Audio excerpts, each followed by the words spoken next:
This week on Inevitable, things blow up in our face, literally. we drink and drive on the moon. And dropping a screwdriver almost kills dozens. Hello, I'm Peter. and this is Inevitable, a podcast where we sabotage things because we're bored. Because this week we watched Other People's Secrets, Written by John Collee. directed by Christopher Baker. And aired on August 24th, 1987. We've only got one episode left after this. Kind of wild to think about, actually. Yeah, we're almost done with the show. The third show we finished podcasting about. Is it the third? Yeah. Well, no, not the third we've done. Oh. The second we finished. Okay. I was going to say, the third we finished. Hold up. Yeah. What did I miss? Did I sleep through all of 2019? We finished Doctor Who. It's over. Plot twist. Yeah, well, honestly, not really looking forward to this episode, if I'm to be honest. Yeah, the title really misled me. Normally I'm super interested in learning about other people's secrets, but this episode was not the best Star Cops episode. In fact, it was the worst. Yes, and I don't want to, harp on about it too much. I don't want this whole episode to turn into just oh, it sucked, or it was bad, but I did find this episode to be incredibly boring, and I did pay, actually pretty close attention to it, I do for all the Star Cops episodes for some reason, and that just made it, feel even more of a slog, because I was like, damn, I really wish I could do something else while I'm doing this, but I gotta pay attention.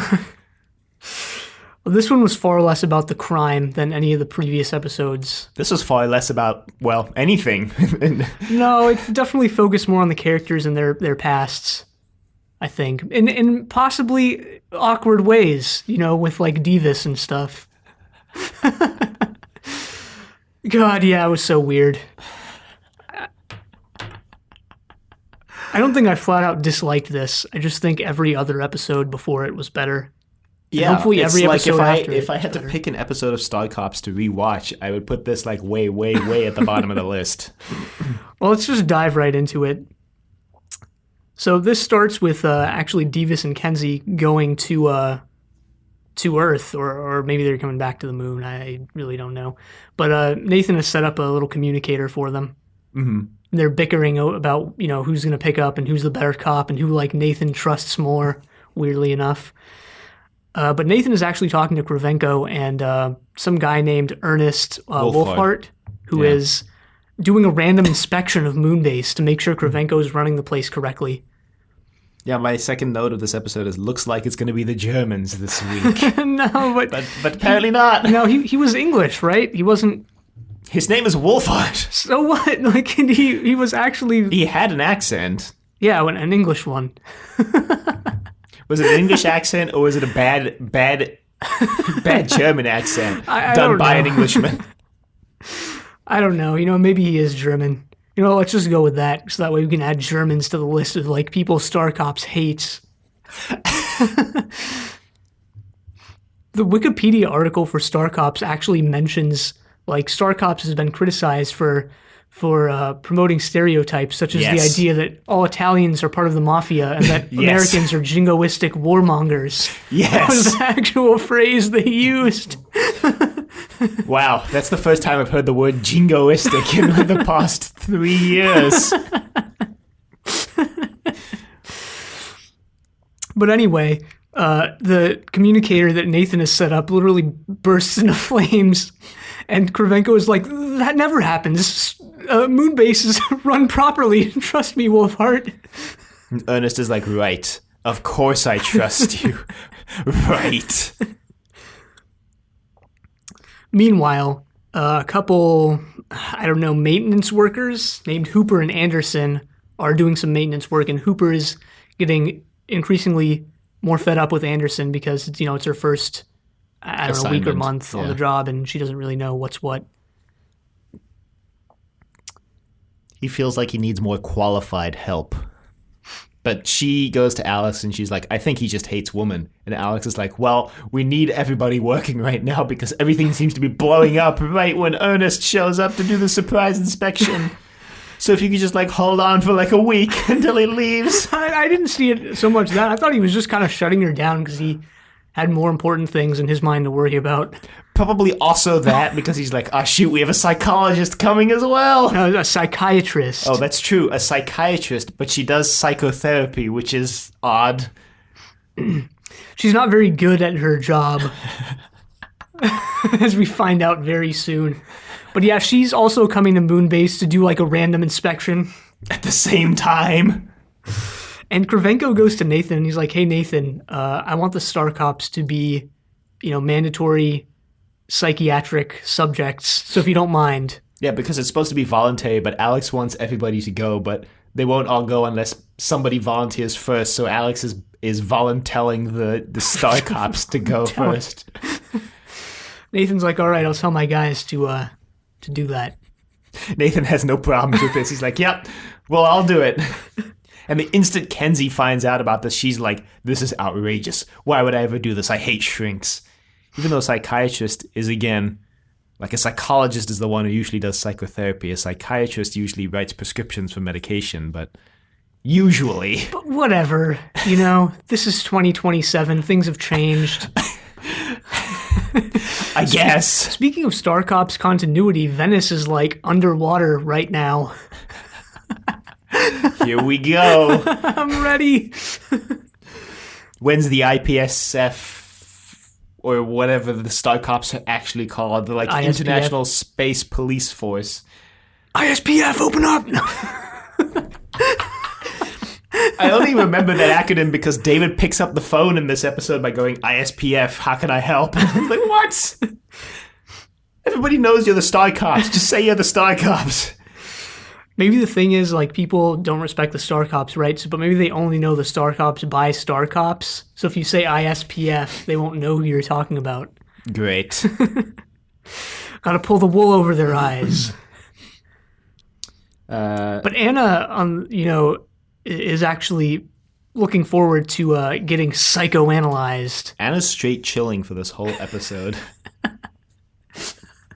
Literally, she doesn't do anything and she just chills until the very end when she helps people, like, not die.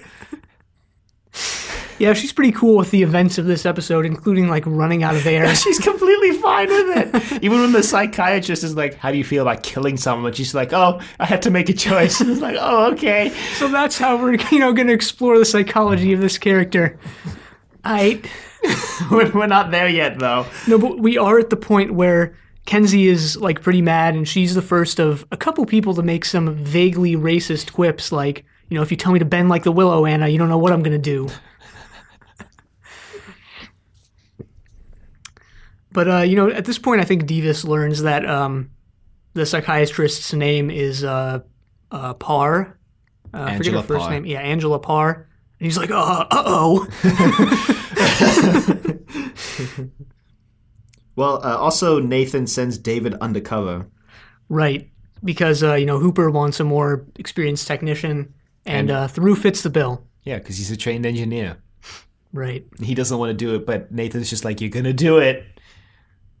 And so he does. And then, like, in the instant he shows up, Hooper's like, I asked for an engineer, not a spy. And David's like, why don't you just give me a chance? Like, instantly gets found out. We also forgot the scene where they play bridge. Oh, right. And the bridge table just explodes while they're playing bridge. And Alex is like, this has never happened before. Which is true as far as we know. As far as we know. And considering it was Wolfhart who was actually doing all of this,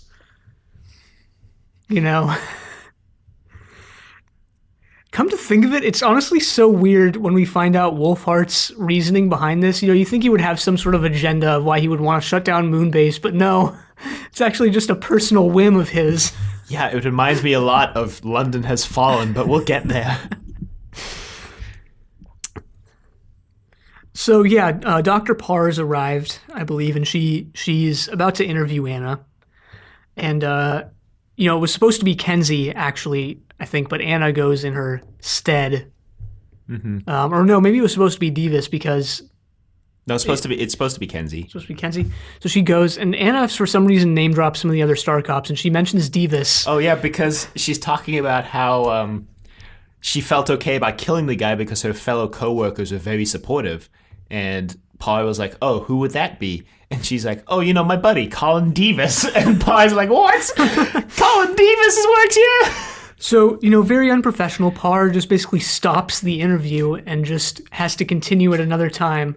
Well, there's like what's supposed to be a humorous joke here because she's like, oh, where were we? And Anna's like, oh, at the like trauma or sudden emotional shock arising from like a big surprise. And just like, yes, we'll have to continue this another time. Yeah, this is the first of the sort of subplot-ish thing going on here where, Parr and Davis still have a thing for each other. Well, this subplot was introduced when the first time Davis is on screen with Anna, and he walks in and Anna's like, what do you want, Davis? And he's like, I want sex. Yeah. And Anna's like, well, count me out. God, this was so uncomfortable. Like, every scene with Davis in this episode was just uncomfortable as hell. Actually, the only one that wasn't when he was at the gun range with Kenzie just shooting things, and he's like, my gun's bust, give me yours. Shooting virtual birds? Yes. This is like, what was that? Duck Hunt. Oh, yeah, Duck Hunt.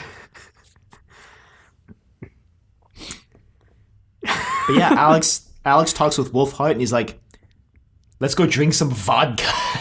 Yeah, well, he tells him he wants to show him like his favorite location on the moon. So they like drive out in the rover to a place where they have a view of Earth. By the way. Yeah, they start drinking. And then I don't know if you noticed this, but I noticed it because like on the side of the camera, and it's only in shot the second time they go out to look at the Earth. But I want to mention it now. But Alex's flag patch on his spacesuit is the Soviet flag. So yeah, I mean, as we found out, from some dialogue in episode 1, the Soviet Union comes back within the next 8 years. Yes, but now we have like explicit visual confirmation as well. This is Soviet flag, just right there on Alex's arm. Yep. I guess Wolfhart is British because he has the Union Jack on his spacesuit. So I guess you're right. I guess he is English. Yeah, we find out a little bit more about his background here. We find out that his wife died like a couple months ago, and he's been, feeling alone ever since. Understandable. What he does from there maybe isn't. Yeah, that's the way I was going to go with that. Like, what he does because of that, not understandable. So yeah, I mean, I just kind of want to point out here, they start drinking at this location, and like, they have to drive back. Like, it's not like, Yeah, I think the Star Cops is the first thing I've ever watched that has someone like drinking and driving on the moon. Alex is taking the most like poor shots too. He like barely drinks anything out of his shot glass, which is already tiny to begin with, and he like knocks it back like he's taking the whole shot, but then only a tiny dribble comes out into his mouth. Like, go back and watch it. It's kind of obvious once you notice it. Maybe it was real alcohol and they were just like trying not to drink it. But it's like that story from Blake 7 where what was it? Was it Paul Darrow and Michael Keating went to the bar because they thought they were done filming for the day because they thought Gareth Thomas's parts were going to take the rest of the night, but then they finished them early and they were like mildly tipsy to smashed drunk when they had to go back to the studio to record their scenes. Forgot about that. Classic. It is classic. Meanwhile, Theroux finds some device that shouldn't be there while he's investigating, Hooper. So he reports to Nathan. He's like, Nathan, I think someone's trying to sabotage Moonbase. And Nathan just literally laughs this off. Well, David is like, I think it's Hooper. And Nathan's like, yeah, right, keep digging. This was so weird because Nathan was the one who told him to investigate Hooper in the first place. So, like, you can't have it both ways, Nathan. Like, when your guy comes back, like, I guess he can because he's in charge. But it's just so weird. Like, his guy comes back and he's like, there's something suspicious going on. He's like, no, there's not. But meanwhile, Davis and Parr run into each other in the hallways. And Parr's like, you were basically the worst person I've ever met. I'm glad we divorced. And Davis is like, I love you too. This was weird too. Every scene with Davis in it was just incredibly awkward to watch. Just incredibly so. We find out Divas was like ex-military before he became a cop too. Right. So, he has a history in the army and stuff. Because he goes in place of Kenzie to... Kenzie was rescheduled her appointment and Divas goes in her place. Right. And, there's some tension between them still.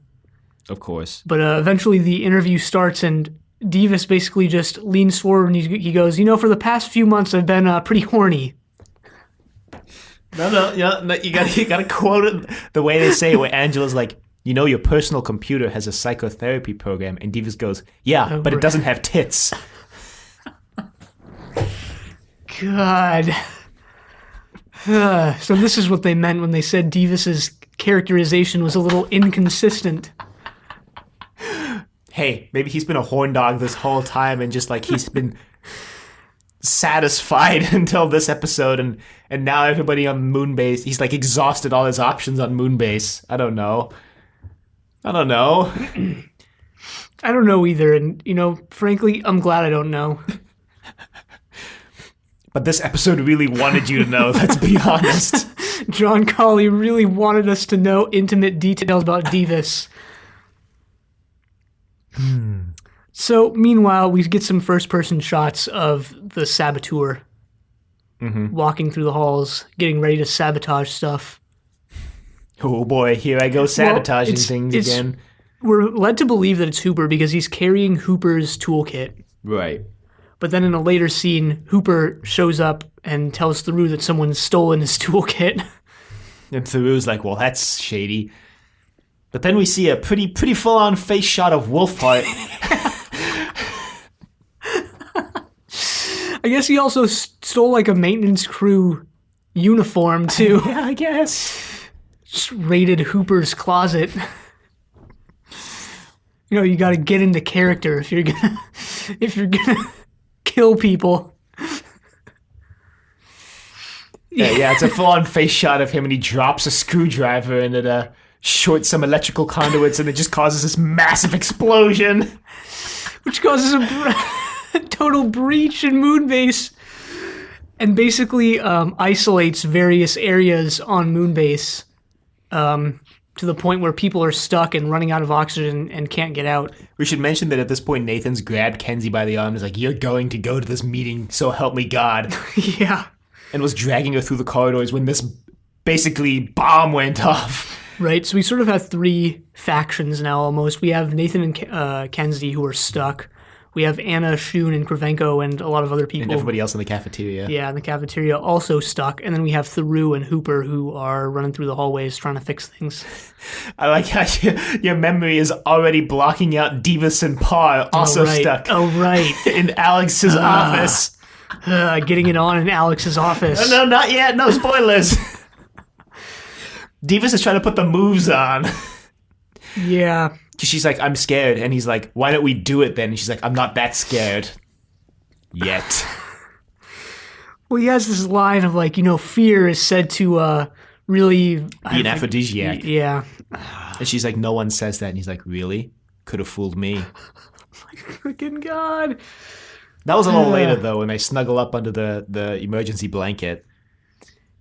Yeah. Did you... Maybe this was just me reading too much. Not too much. Maybe this was just me taking, what's her name, Parr's words in a different direction. But it seemed to me as if Parr was implying that there was, some, domestic violence between her and Divas. Oh, no, I 100% read that as well. Yeah. I 100% read that Divas was abusive in their relationship. Yeah. Yeah. He seems to be pretty manipulative here as well. Yes. Yeah.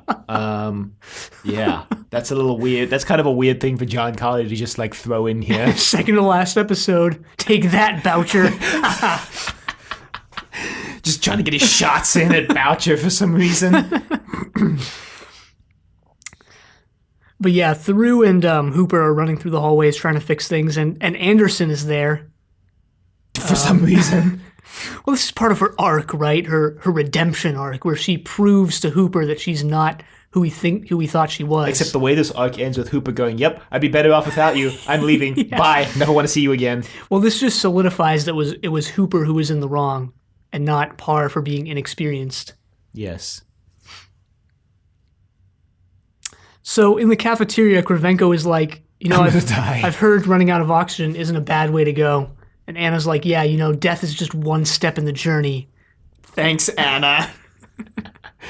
You gotta bend like a willow. Yeah.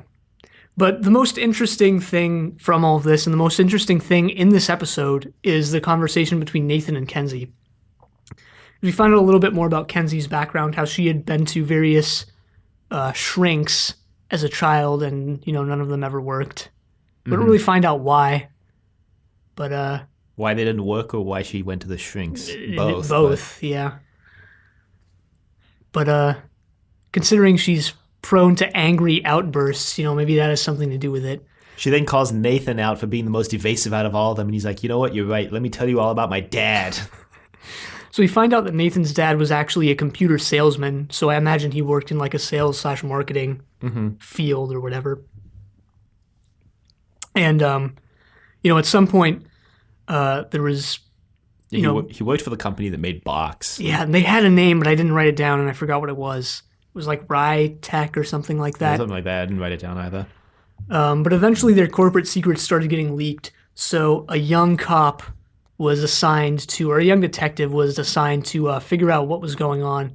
But according to Nathan, he didn't really question anyone as aggressively as he could have, and it took him a year to find out that it was actually Nathan's dad leaking the secrets. Mm-hmm. And then he heavily implies that cop was him. Mm-hmm. But he never says it. No. Kenzie asks who the cop was, and we get hard cut to Davis.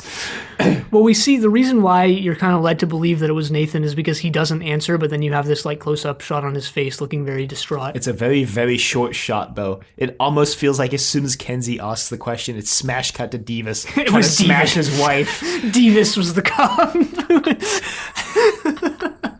That's why Nathan hired him to keep an eye on him. That also kind of explains why Nathan was so adamant about weeding out people who were taking bribes on the down low, because his dad was one of those people who was leaking company secrets for money. Leaking other people's secrets for money. We didn't mention that Angela Parr actually says other people's secrets in this. Yeah, she has a quote that I liked that I'm going to save for the end. Yeah. So Anderson, reconvenes with Hooper and Theroux, and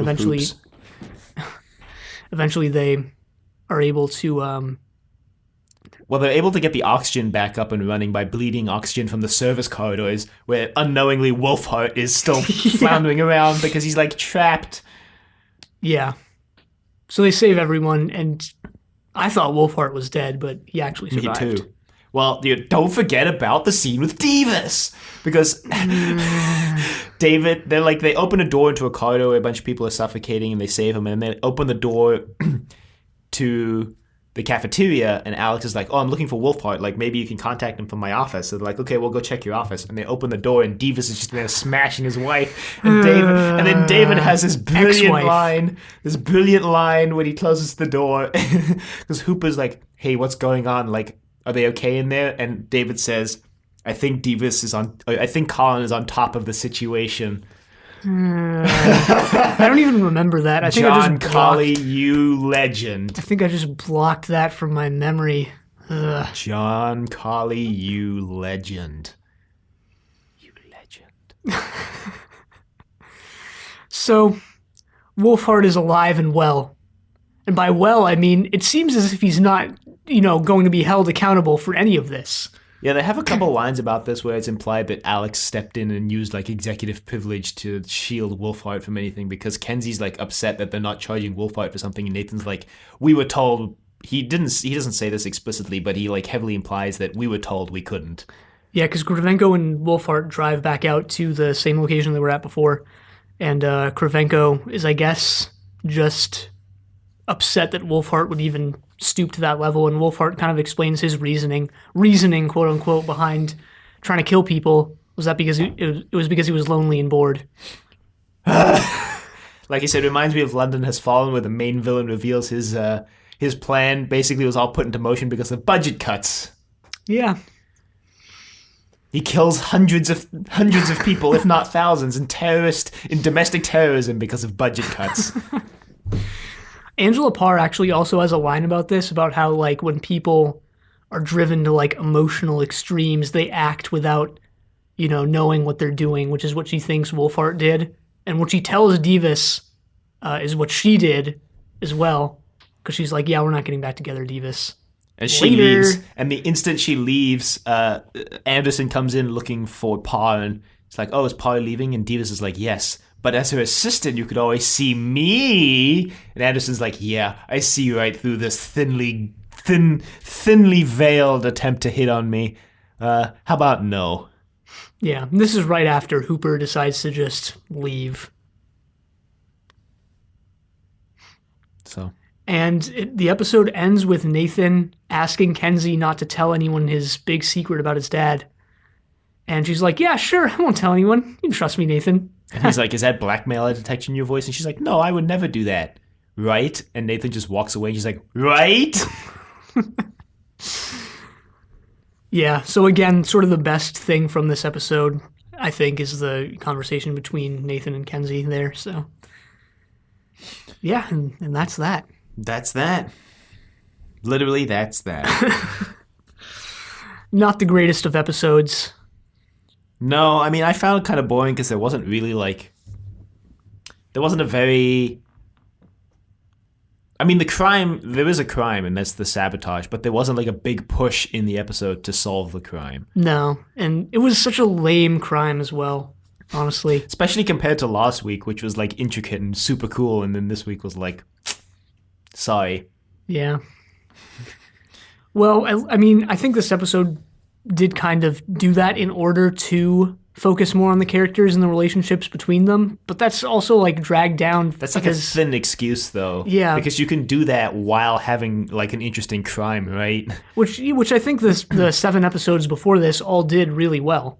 Right. And just the stuff with Devis also is stuff I didn't really want to know. Devis was so weird. Devis had always been kind of at least a little bit, I guess, sleazy, because he was always hitting on Kenzie and Anna, right? But this was he just comes out and say it. He's like, I want sex. Right.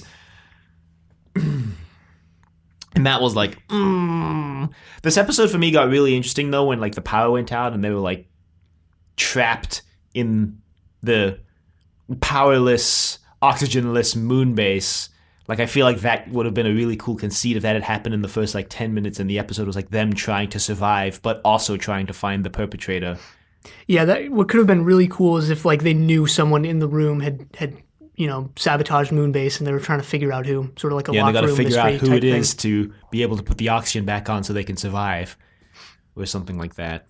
What, Nathan holds it over their heads I'm not turning the oxygen back on unless we figure out. The saboteur is the only one who knows what they actually did to turn the oxygen back on. Yeah, it could have been cool.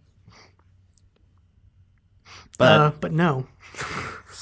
And Angela Parr is also a really bad psychiatrist. Sleeps with her patients. Divulges privileged information. Great. Don't know why Anderson would ever want to see her. But... So yeah, a few of Britain's 10 actors are in this. Yeah, I saw that you had covered the major one, which is Jeffrey Belden. Right. Who's actually a really big name. Right. Yeah, so Jeffrey Belden plays Ernest Wolfhart. And he, I guess before we get into some of his credits, he actually died, according to the Anorak Zone, in 2017, so fairly recently. But he has over 225, he has exactly 225 acting credits on IMDb. So I just listed a few of them that I thought were notable or shows that I knew. So he was on Danger Man, which is sort of the precursor to The Prisoner. It was the show that Patrick McGoohan created before The Prisoner, and I believe that was the show that sort of... I think Danger Man was the reason why Patrick McGoohan was in talks to become the next James Bond, but then he instead did The Prisoner, and they were like, oh, okay, you did that instead. Great, you did a way less notable or memorable franchise. But then after The Prisoner, he just dropped off the face of the earth for like years until he came back to play Judge Omar, whatever his name was, in not License to Kill, Time to Kill. Anyway, Belden was also in Avengers. He was in Casino Royale, so another James Bond connection. Zed Cars, he was in a movie called Frankenstein Must Be Destroyed, which is like one of the Hammer Frankenstein movies. He was in Tintin and the Temple of the Sun as a voice actor. He was on a show called Catweasel, which is a kids show that I just heard about. And weirdly enough, I just looked it up this morning, but I also went on Twitter and saw like a few tweets about Catweasel like today. Weird. Which is really weird. Targeted advertising. He was in a movie called The Magnificent Seven Deadly Sins. What? Which I don't know if that's a very notable movie, but I just wrote it down because of the name. He was in Tales from the Crypt. He was in the Pathfinders franchise that we kind of mentioned a couple weeks ago. He was in the BBC Alice Through the Looking Glass adaptation. He was in Space 1999. The Pink Panther Strikes Again, the old Pink Panther movies. He was in Doctor Who. He played Organon in The Creature from the Pit. So alongside Tom Baker there. He was in a few Sherlock Holmes shows from the 80s. He was in a show called Worzel Gummidge, which is a kids show that has John Pertwee as the lead role. He was in Bergerac. Said it right this time, I think. You think we'll get another message saying we said it wrong again, like, soon. And he was a voice actor in a couple Asterix cartoons.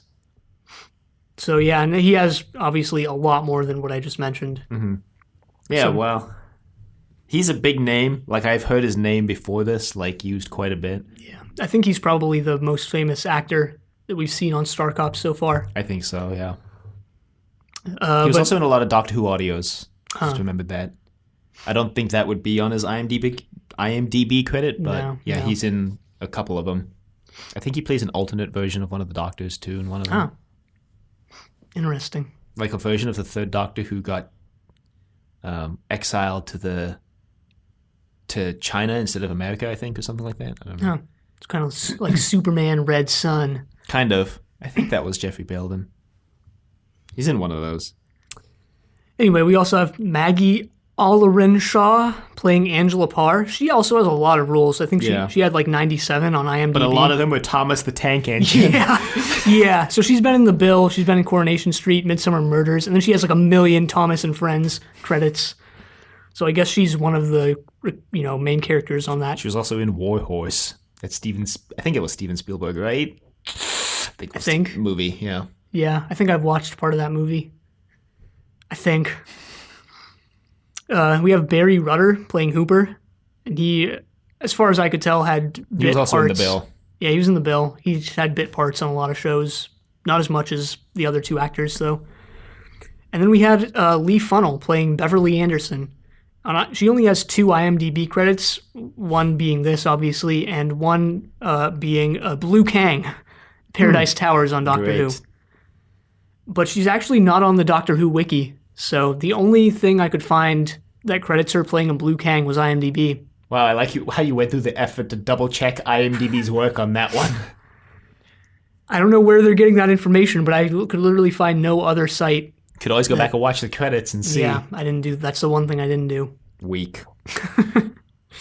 Considering the TARDIS wiki doesn't have her, they have everything. This is true. So yeah, those are some of the actors in this. Yeah. Well, on the movie front, there is actually one quote this week. You should put your lips together and blow, which is from a movie called To Have and Have Not with Humphrey Bogart. Right. But though I think like in this episode, like I think even when Nathan says that, David points out that Humphrey Bogart wasn't the one who said that. The leading lady of the movie, who I don't remember what her name was, David just calls her she, says it, and not Bogart. Right. And again, shout out to the Anorak Zone. Thanks for looking all this stuff up so we don't have to. I actually did notice that was a movie quote because I've heard it before. I didn't know what movie it was from, though, so I actually had to look that up. Like, I had to search the quote up. So I noticed that one on my own. Although, thanks Anorak Zone for pointing out that the wrong person said it, because I didn't really pick up on the subtleties of that dialogue in the episode. Right. These are, the movie quotes in Star Cops are at times very obscure, yes. But I have heard this one before, which is weird. Maybe I heard it on NCIS, which also had a character who was a movie buff and would reference a movie like every week. So yeah, I know you had at least one quote from this. Yeah. Angela Parr says, other people's secrets are my business. And Nathan says, they're mine too, which I just thought was, I liked it.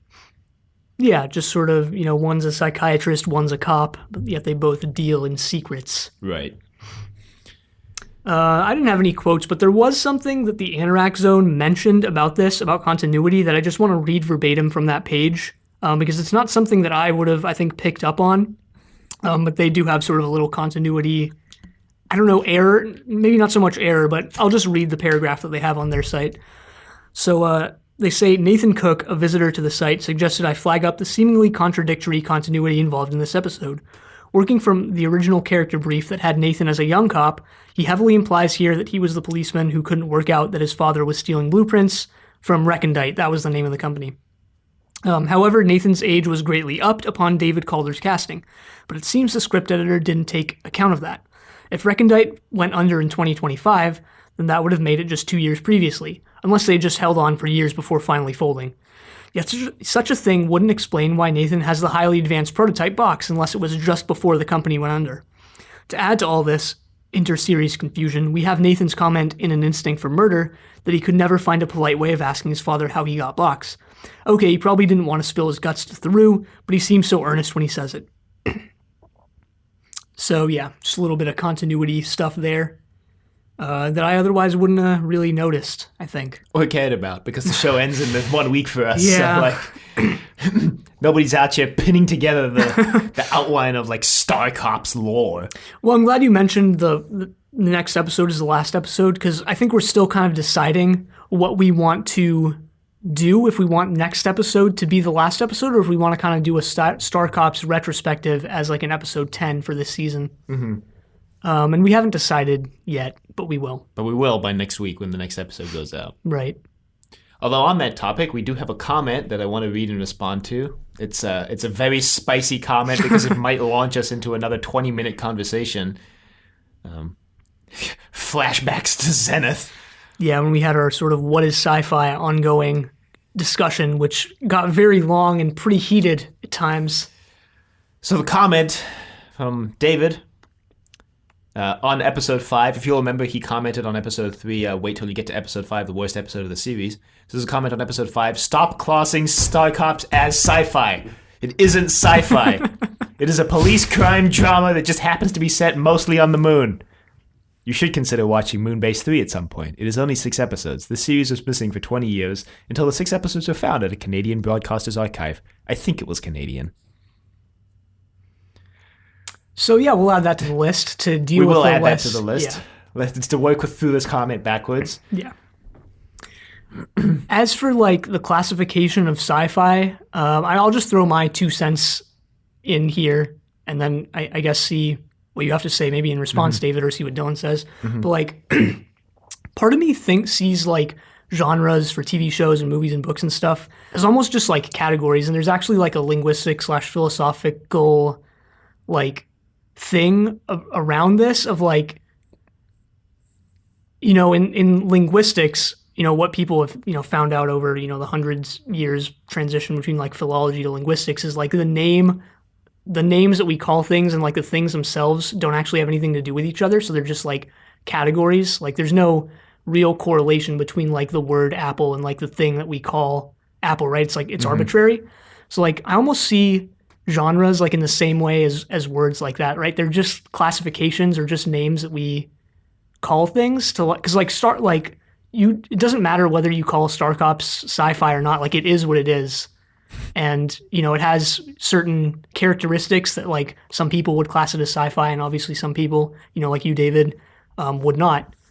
So that's why I kind of see genre as an important thing for marketing or the capitalism that's involved in all of these types of series. But yeah, I think it's important classification wise in that regard, but maybe Star Cops, it is what it is, whether we call it sci-fi or not, or whether we call it, police drama or not. So I don't know. Possibly. My thoughts on this are that that sci-fi is an umbrella term that I think Star Cops definitely fits into. I think defining it as police procedural set in space is just hyper focusing, I should say, what category it falls into. And I think by nature saying it's set in space, I think would put it under this very broad and potentially unquantifiable umbrella of sci-fi. I also think that looking back on the episodes, Star Cops has dealt with a lot of science in its episodes. Like, science is a heavy theme in this show. Like, last week we had the clones, which was like, that's a big thing. And the whole nuclear waste thing. Right. Again, another very heavy science topic. As we got into on Zenith with our Blake 7 podcast, science fiction doesn't necessarily have to mean it's futuristic or anything of that nature. Dealing with science could just be enough to classify it as science fiction. Well, I mean, I know we mentioned this on Zenith, or I know I did, but if you want to go the etymological route, science just means knowledge. So if you want to go that route, then all fiction deals with knowledge. So all fiction is, in that case, science fiction. That goes back to my statement that, the category of science fiction may be unquantifiable as a category because of things you could just keep broadening it like that and go as far science means knowledge. It could be anything. Yeah. But I mean, thanks for bringing it up. This is an interesting discussion. Obviously something we're interested in since we kept that discussion going for so long on our other podcast. But, we're going to eventually get into shows like Children of the Stones that are even less, I think, identifiable as traditional or what you traditionally think of science fiction than Star Cops. I think that personally, I don't have any qualms with calling Star Cops science fiction. I feel though that there are shows that we're planning or on our list that will bend that classification a lot more than Star Cops. Children of the Stones is definitely one, I think. I guess I appreciate the argument that David is making here that maybe Star Cops isn't sci-fi because it is a police procedural. But again, like I said at the start of my thoughts, I think that in a way that's just hyper-focusing the category that it's in, and that space police procedural is under this umbrella sci-fi term. But you may disagree, and that's okay. Sure, and I mean, I don't know. Personally, I think it can be both, right? It can be this sort of police drama thing that's also sci-fi, but I don't know.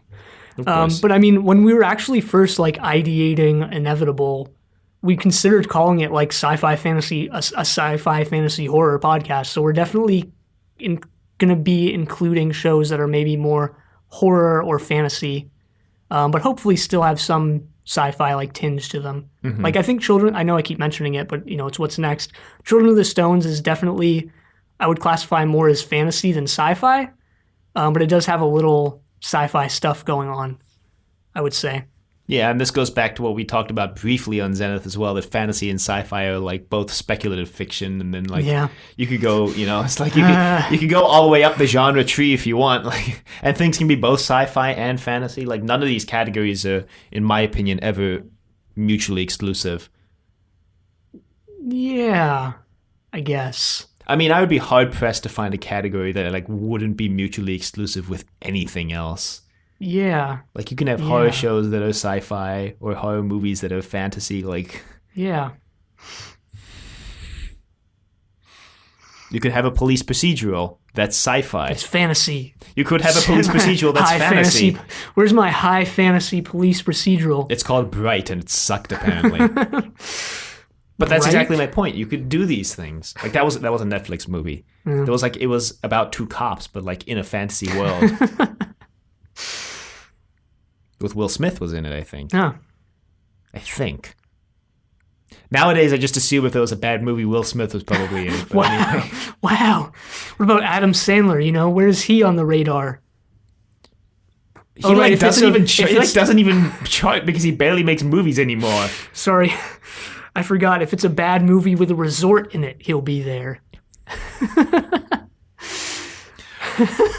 I think we've strayed from the original intent of this conversation, which is a good cue to say, thanks for reaching out, David, and I'm curious to hear your thoughts on our thoughts. Although by the time you hear these thoughts, we'll have been finished recording the entirety of this podcast. So, right, because of how far ahead we are week-wise on recording these. Right. But hopefully you're able to reach out and we can record a response. We've actually finished watching the show at this point, but we wanted to go back and record a response to these comments from David. These are predominantly on episode 6, but also a few on episode 7. So, really enjoying the podcast, guys. You will probably be reading this out when you get to Children of the Stones, as you seem to be 3 weeks advanced in recording. We are, but we're going back to record these so we can put them in the Star Cops episode. I remember watching Star Cops on its first run. It was the first series I ever recorded to VHS. Such a shame that it's only 9 episodes and that the BBC hit it in the schedules at the time on BBC 2 Mondays at 8:35, usually opposite Terry in June, and the 9 o'clock news on BBC 1 in the middle of summer. Never really had a chance. The average viewing figures for the entire series was 1.2 million. Final episode barely got 1 million. You must do Moonbase 3 at some point. Are you going to cover the Big Finish Star Cops Mother Earth Series 2? Please. Also, you must at some point cover V. I mean, the 5 90-minute TV movies made between 1982 and 84, I think. Here in the UK, ITV broadcast them as 5 episodes at 9 p.m. Monday to Friday during the Summer Olympics of 1984. I think they're better known as the miniseries and the final battle. I think ITV interrupted the shows for the 10 o'clock news. Mind you, ITV did that with all movies they screened at 9 p.m., so it was like nearly midnight before the episode finished. Wow. And the scene from the end of the episode 4 where the reptile creature bursts out of her belly was shocking and very scary at the time for what was for me, who was only 9 at the time. He then posts the lyrics to It Won't Be Easy, because I know Keon was like, I can't find the lyrics anywhere. Well, here they are. Should we just read them out? Nope. Too long. We'll put them in the show notes. Lastly, you guys must be sick of me posting multiple comments. Sorry. No, I just read them all as one comment, basically. I remember that on the broadcast of the final episode at the time that after the episode ended, there was a trailer for a brand new upcoming sci-fi comedy sitcom coming in 2 weeks, which would have been sometime around mid-September 1987, something called Red Dwarf. It wasn't broadcasted at that time. It wouldn't be until February of the following year. Maybe they had the first episode already in the can and there was some technical problem or strike that prevented the rest of the series, and so they decided to delay it. I don't know. This was after all 32 years ago, and I no longer have those VHS tapes, sadly. My last message, I promise, at least for today. I agree with what you guys said about the length of time that is skipped in the first episode. In Warm Blood, for example, the episode must cover at least a month in terms of traveling. I mean, it must take 3 days for the moon shuttle Nathan is on to get to Space Lab, and he travels there at least twice. Davis's trip must take 3 days, as does Nathan's when he visits Richard Ho in the sauna, unless they've discovered a way to travel faster in this future. Thanks, guys. So I want to quickly respond to some of those before we go on, because there's a couple more comments on episode 7. So the Big Finish series, I actually went and looked at them, and they actually look super interesting, and I actually do want to go and listen to them at some point. They did I guess like a quote season unquote, where there's overarching story called Mother Earth, which I guess has this like terrorist or something organization called Mother Earth in it, which I think sounds super cool. Oh. And then they're releasing in 2020 another kind of overarching plot called Star Cops Mars, where Davis, Kenzie, and Nathan, since I think they're either the only 3 surviving actors or the only 3 surviving actors who wanted to work for Big Finish, go to Mars to set up a Star Cops base on Mars, basically, and it's about the trials and tribulations they face on Mars. And they both sound super interesting, and I'm kind of aching for more Star Cops, so I might go listen to those at some point. Maybe we can work them into the show. Somehow, yeah. I don't know if we want to do a full season of returning to Star Cops, but maybe. I mean, if there are enough audios and they're compelling enough. And there's enough of fan demand. If enough people want to hear us talk about those. I definitely want to do V at some point. Thanks for bringing that up, actually, because I watched the reboot, and my dad was always like, the original miniseries was way better. And so I've always been curious about it. Moonbase 3, another show to add to the list. The list is going to be a real thing, like, very soon. I think I'll put together the list is really long, and what we should do is just make the list and then just make a poll and have the people choose what we watch next. Maybe that's how we should do it. Maybe. Maybe that's how we should decide what we're doing after Children of the Stones. Because there are so many people who want us to do so many different things. We should just take a vote. Sure. I don't think there's anything else I wanted to respond to. Oh, and Red Dwarf is also definitely on the list. But that's a show that's so long, we'd have to do like 1 season of Red Dwarf would be 1 season of Inevitable kind of thing. You know which sci-fi sitcom isn't long? Come Back, Mrs. Noah. Called possibly the worst British sitcom ever made. it has sci-fi elements, so we can watch it for this podcast. So David posts a couple comments about episode 7. These are some of the best lines in the entire episode, in my opinion. Colin, Nathan, and Box are in the recreation room eating. Nathan, Box, question, genius. How can someone be in 2 places at once? Box, you have said pass. Nathan, is that another of my sayings? Well, erase it. Box, erasing. In future, how should I reply? Nathan, you ask for more information. Box, certainly, Nathan. May I have more information? Colin, maybe he's had a twin. Nathan, maybe he's had a twin, said in a sarcastic way. Colin shrugs his shoulders. Nathan, Box, check the medical records. Box, there is no record. Bang goes another good idea. Yeah, I remember that exchange. I remember liking it quite a bit. Then bang goes another idea, being quite humorous. Cloning is an interesting idea for a future crime, but from what I've read and seen on the internet, cloning doesn't work, especially if the cloning experiments of that sheep Dolly is anything to go by. Her clone died at the age of 6. Sheep usually live about 12 years, but Dolly was cloned at the age of 6, I think, so when the clone was born, it already had the DNA of a 6-year-old sheep. If I was cloned, my clone would have the DNA of a 45-year-old. When my clone is 45, he will have the DNA of a 90-year-old. By the time he's 25 years old, he will be an old man DNA-wise. Yeah, cloning is a contentious topic in the field of biological sciences. How ethical it is and whether or not it actually works. There's been some ideas about if they take like bone marrow to get stem cells, that will work better for cloning because they're very similar to like sperm and eggs. But I don't really know much about it beyond that. Well, instead of creating gene clones, we should create meme clones. Then we wouldn't have to worry about that. And what does that mean? Although I guess, yeah, actually we would have to worry about that because if you transmitted like the memes of like a 50-year-old into the head of like a 3-year-old, then they would have like the mind of a, I don't know. Yeah, and how would that work? Great. Poorly. Probably poorly. Yeah, well, thank you for reaching out again, David. It's always good to hear from you. You always bring a good, interesting perspective to the show, I think. And thanks for posting all the lyrics that we couldn't find. Now we're basically set to record our own version. Yeah, we're totally prepared to do that. Whether or not we do it is another story. Yeah, well, definitely looking forward to seeing your comments on this episode, which we'll record for episode 9 next week, I think.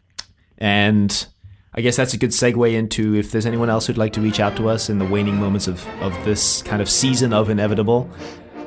You can reach us at the doctor at decorativevegetable.com. Questions, comments, concerns, angry rants, love letters, your thoughts on Star Cops as a whole, just moving into the final week or 2.